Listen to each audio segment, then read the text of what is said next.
Hello दोस्तों, आप सभी का मेरे यूट्यूब चैनल में स्वागत है। दोस्तों आज हम पढ़ेंगे सामान्य हिंदी के महत्वपूर्ण प्रश्न। दोस्तों वीडियो को पूरा देखिए दोस्तों, क्योंकि क्या पता इनमें से कोई प्रश्न आपको परीक्षा में काफ़ी फायदेमंद हो जाए।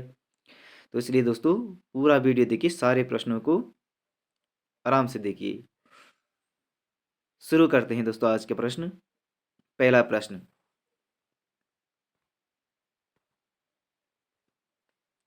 को वर्ण का उच्चारण स्थान है? ए कंठ, बी तालु, सी मुर्दा, डी दंत। को का उच्चारण स्थान है, तो को का उच्चारण स्थान है कंठ। ऑप्शन ए सही है दोस्तों। प्रश्न संख्या 2, निम्नलिखित में से विशेषण चुनिए। ए भलाई, बी मिठास, सी थोड़ा, डी संयम। तो विशेषण शब्द है इनमें दोस्तों मिठास। मिठास क्या है? एक विशेषण शब्द है। प्रश्न संख्या 3, भारतीय शब्द का बहुवचन बनेगा। भारतीय शब्द का बहुवचन है ए भारतीयों, भारतीयों, भारतीयों, भारतीयों। तो दोस्तों इसमें सही है बी वाला, भारतीयों ऐसा लिखा जाता है। प्रश्न संख्या 4, लक्ष्मण एक कुशल कार्यकर्ता है में विशेषण है। लक्ष्मण एक कुशल कार्यकर्ता में विशेषण है। ए लक्ष्मण, बी कार्यकर्ता, सी कुशल। तो दोस्तों इसमें विशेषण शब्द है कुशल। प्रश्न संख्या 5, हिंदी भाषा की लिपि है। ए प्राकृत, बी देवनागरी, सी पाली, डी इनमें से कोई नहीं। तो दोस्तों हिंदी भाषा की लिपि है देवनागरी। हिंदी भाषा देवनागरी लिपि में लिखी जाती है।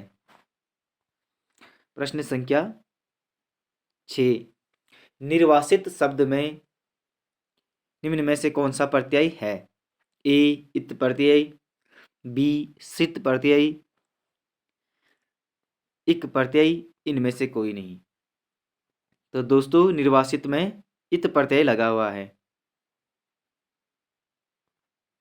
प्रश्न संख्या 7, निम्नलिखित में से कौन सा वर्ण तालव्य और नासिक्य है? नासिक्य है। निम्नलिखित में से कौन सा वर्ण तालव्य और नासिक है? तो इसमें ऑप्शन ए यों, बी छ, सी छ और डी श। तो इसमें से ए वाला वर्ण यों क्या है? तालव्य और नासिक्य वर्ण है दोस्तों। प्रश्न संख्या 8, निम्न में से रूढ़ शब्द कौन सा है? ए लंबोदर, बी घुड़सवार, सी दूध वाला, डी लोटा। तो दोस्तों इसमें से रूढ़ शब्द है लोटा। लोटा रूढ़ शब्द है। और दूध वाला यौगिक शब्द है और घुड़सवार भी यौगिक है।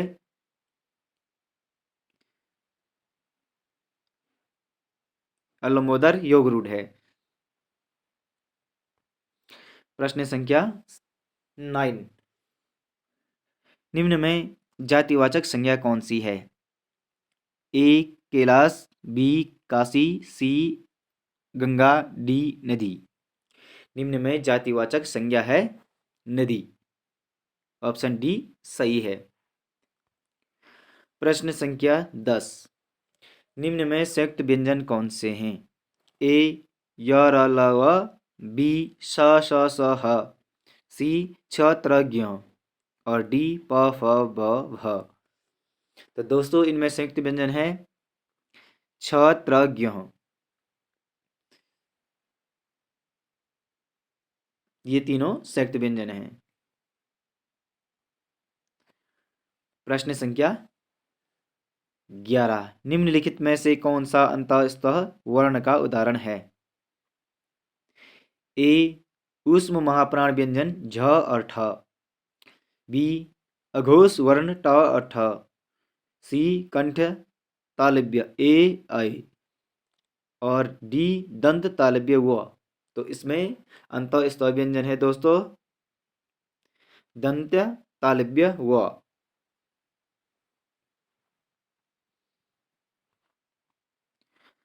दोस्तों वीडियो को लाइक और चैनल को सब्सक्राइब भी करते रहिए दोस्तों साथ में। प्रश्न संख्या 12,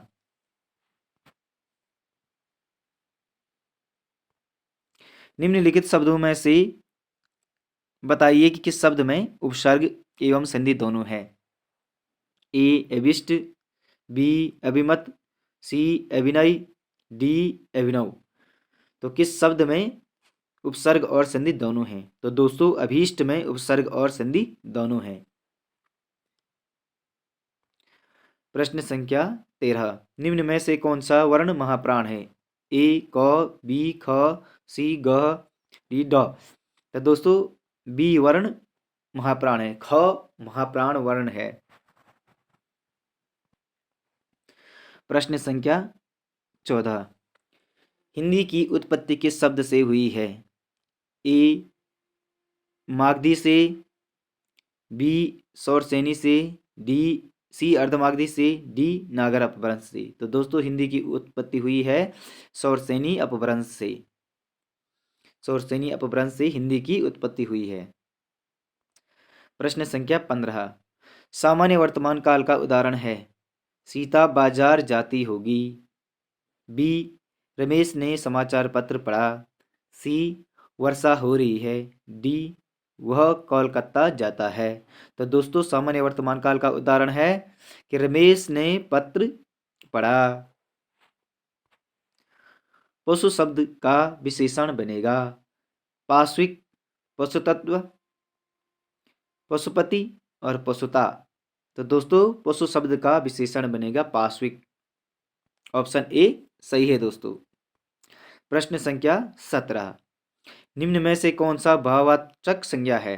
तो भाववाचक संज्ञा है ऑप्शन ए लंबाई, बी बहन, सी दया, डी शत्रुता।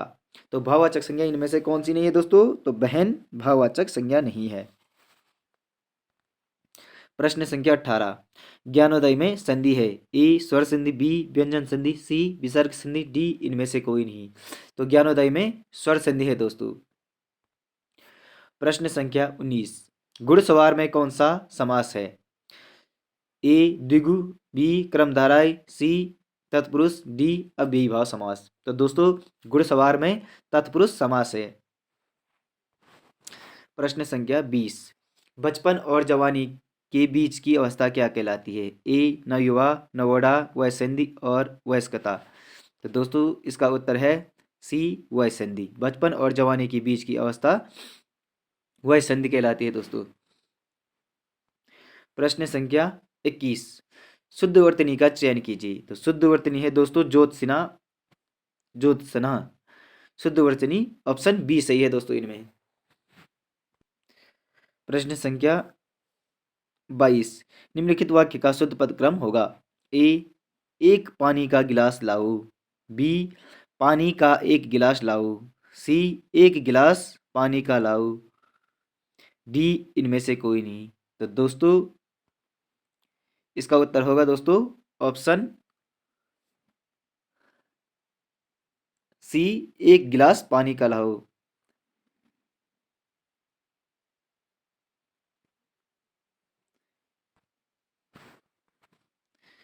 सॉरी दोस्तों इसका आंसर ऑप्शन बी होना था, पानी का एक गिलास लाओ। प्रश्न संख्या 23, रोला के प्रत्येक चरण में कितनी मात्राएं होती हैं? ए 14 मात्राएं, बी 21 मात्राएं, सी 24 मात्राएं, डी 34 मात्राएं। तो रोला के प्रत्येक चरण में कितनी कितनी मात्राएं होती है दोस्तों? तो इसका उत्तर है ऑप्शन सी 24 मात्राएं।